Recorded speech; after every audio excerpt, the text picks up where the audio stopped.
Mr. Buffett, Mr. Munger, I'm Tim Medley from Jackson, Mississippi. My question is an allocation of capital one.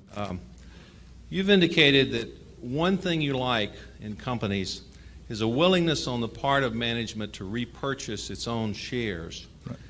I wonder if you would talk for a minute about your own frame of reference on repurchases when it appears that the current price of the stock is rich in relation to its intrinsic value.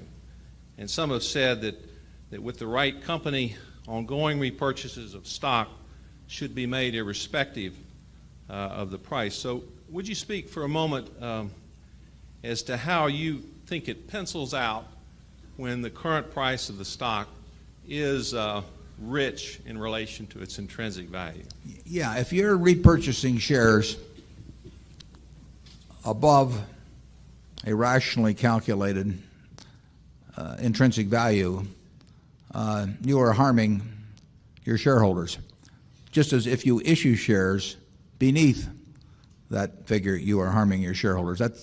That's a truism. Now, the tough part of that, of course, is coming up with the intrinsic value. And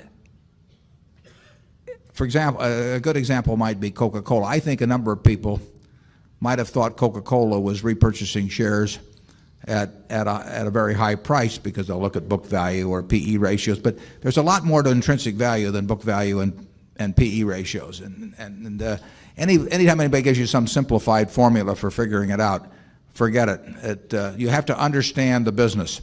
The people who understood that business well, the management, have understood and been very forthright about saying so over the years that by repurchasing their shares, they are adding to the value per share for remaining shareholders. And like I say, people who didn't understand Coca-Cola or who thought mechanistic methods of valuation should take precedence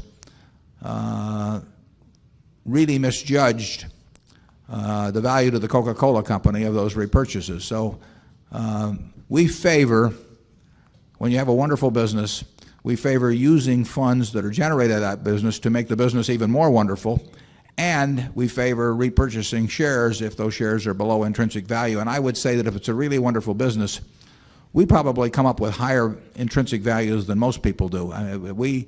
We have great respect, Charlie and I think it's developed over the years. We have enormous respect for the power of a really outstanding business, and we recognize how scarce they are. And if a management wishes to further intensify our ownership by repurchasing shares, we applaud. We just went over 8% of the Coca-Cola company probably in the last 3 or so months by a very tiny fraction.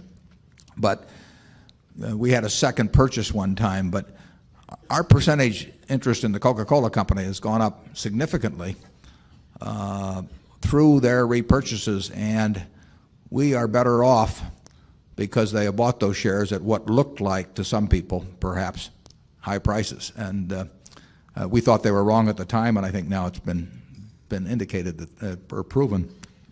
So I urge you, if you're trying to decide on the wisdom of repurchases or of share issuances, that you don't think in terms of book value, you don't think in terms of specific PEs, you don't think in terms of any little model, but you think in terms of what would you really, pick businesses you can understand, and then think what you really would pay to be in those businesses. And that's what counts over time, is whether the repurchases are made at a discount from that figure. And I would say with the companies that we own shares in, our interest in Geico went from 33 or so percent to 50% over a 15-year or so period, simply through repurchases, and we benefited significantly. So did every other shareholder, I might add, that stayed with the company, and we benefited in no way disproportionate to them.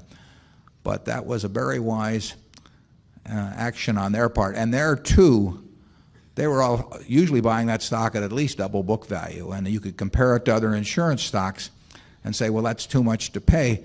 But Geico wasn't an insurance company that was comparable to other insurance companies. It was a very different sort of business, and they were very wise, in my view, to be following that course of action. Charlie? No. Zone 3.